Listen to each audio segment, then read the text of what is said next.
Bonjour chers amis, la télé que vous suivez c'est Africa TV, une télévision pour vous rapporter les nouvelles des luttes africaines. Nous nous attaquons actuellement à la présentation des présidentielles en Afrique. C'est le tour du Bénin.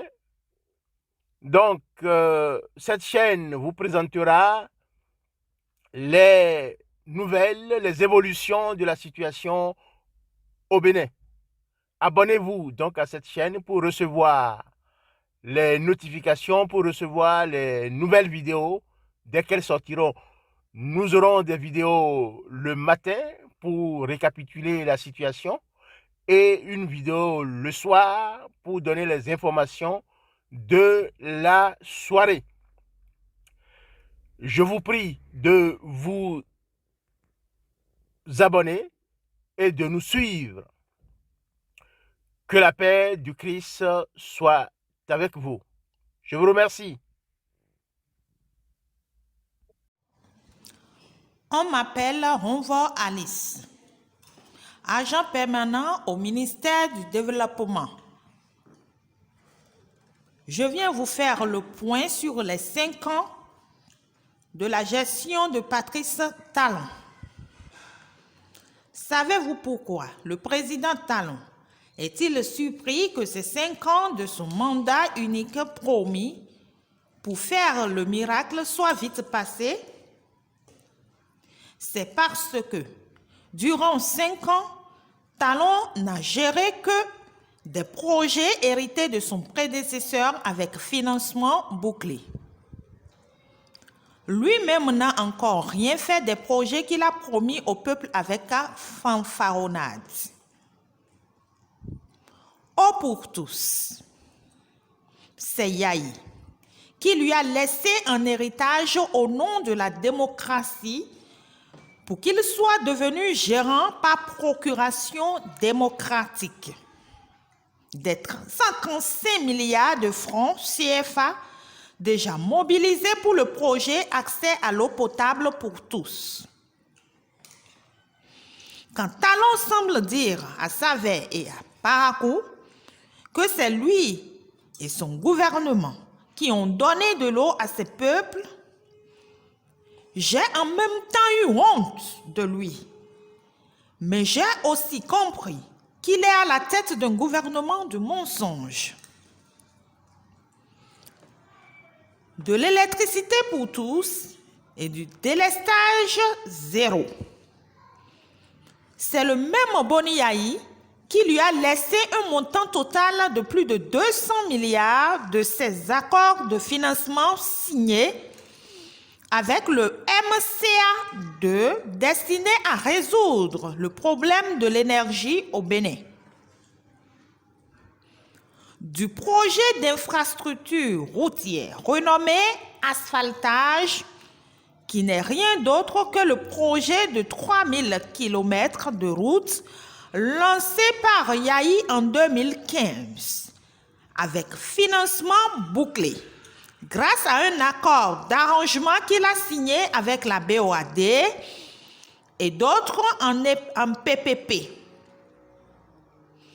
Qu'il vous souvienne qu'à l'arrivée de la rupture, le déroulement normal de ces projets a été interrompu pendant 2 ans, presque avant d'être relancé.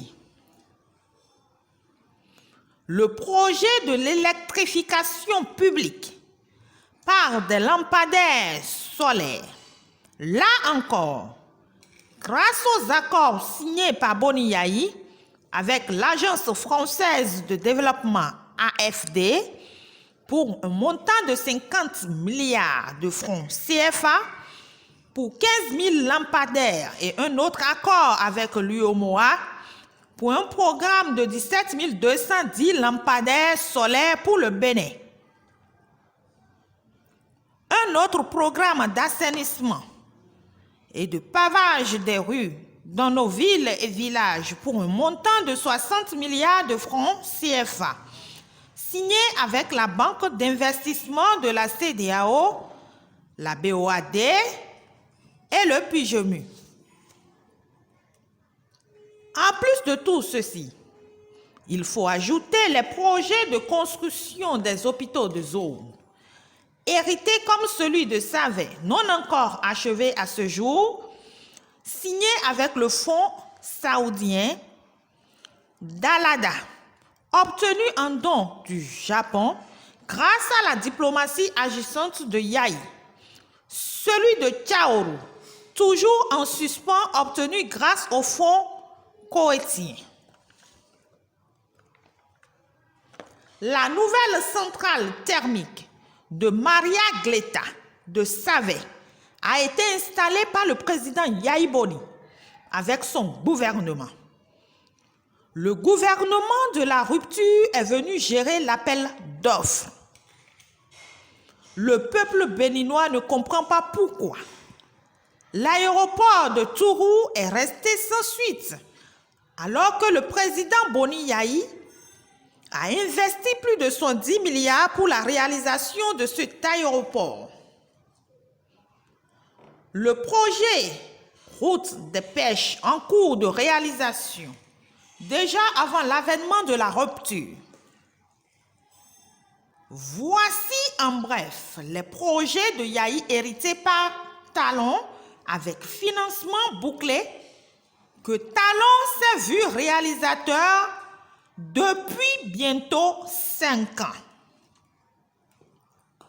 Les seules réalisations de Talon en bientôt 5 ans restent les casses, la surtaxation du peuple, le recul de la démocratie, la précarisation de l'emploi, le musellement de la presse, l'exclusion des partis de l'opposition des élections, le règlement de compte, etc.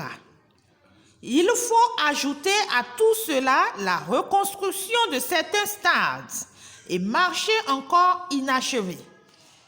Les autres projets comme le contournement nord de Cotonou, l'hôpital de référence sous-régional, l'aéroport de Glodjibé, etc., etc., qui peinent toujours à sortir de terre.